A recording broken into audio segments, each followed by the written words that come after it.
Kristen Bubbleson, student of UE St. Augustine, and in this video, I'll be speaking on the culture in the Caribbean. Culture can be defined as a way of life of a group of people. It consists of the behaviors, beliefs, values, objectives, symbols, and other characteristics that are common to the members of a particular group or society. For this video, the aspects of culture I'll be focusing on are music, cultural identity, religion, and festivals. We'll be starting with the music. Music in the Caribbean was influenced by the various groups that entered the Caribbean throughout the past. It was mainly initiated by the Africans, but it is agreed that the East Indians, Europeans, Chinese, Arabs, Spanish, British, French, Jews, Portuguese, Germans, Danish, and Italians have all contributed to the musical heritage of the Caribbean. Caribbean music has a variety of genres, as you can see. These genres are a compilation of music styles brought from their homelands and the mixture of these original genres to produce new genres that can be called our own. Caribbean music styles vary from mellow to energetic. Many have a historical background from periods of slavery and indentureship. Its uses were to rebel and communicate, but now it's usually known to speak about politics, current events, and social gossip. Since there are many originations and aspects of music, it's also correct to say that this variation can interfere with a person's cultural identity. Religion, ancestral history, geographic location, and educational background are the aspects I think that provide me with a different identity. Religion causes me to follow a particular set of morals and beliefs which sets me apart from people of other religions. The teachings and traditions of my ancestors affect me personally than it would to a non-family member. The environment I grow up or live with causes a difference. For example, growing up in a multicultural society taught me to accept different types of people, whereas if I grew up in a monoculture society, I wouldn't have learned to accept different people.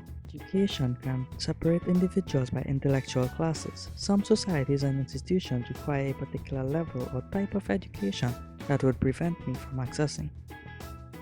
Unit 6.2 speaks about how culture impacts individuals to gain or create an identity for themselves.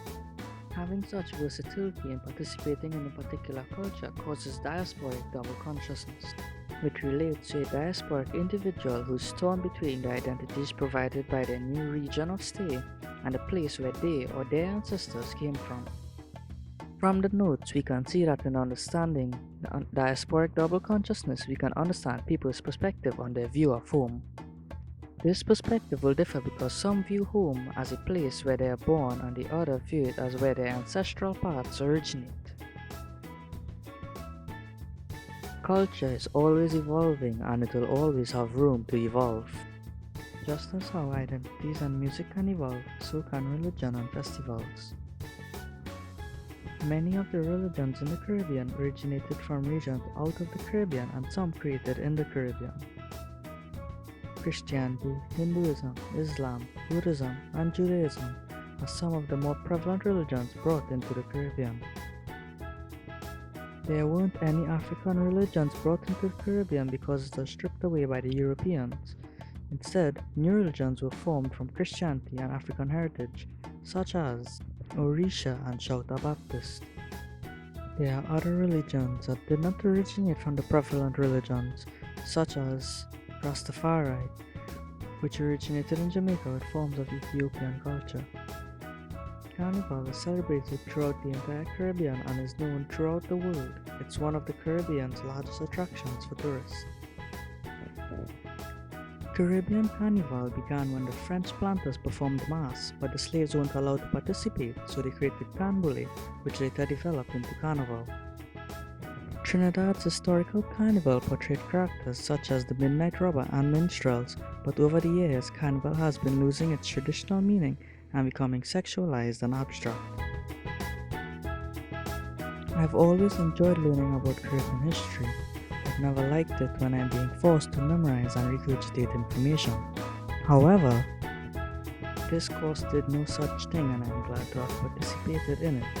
The assignments not only allowed for an easier learning process, but it also allowed me as a student to use my own creativity to portray my views and ideas on the course. Thank you for watching, and I hope you enjoyed this video and found it worthwhile and relatable.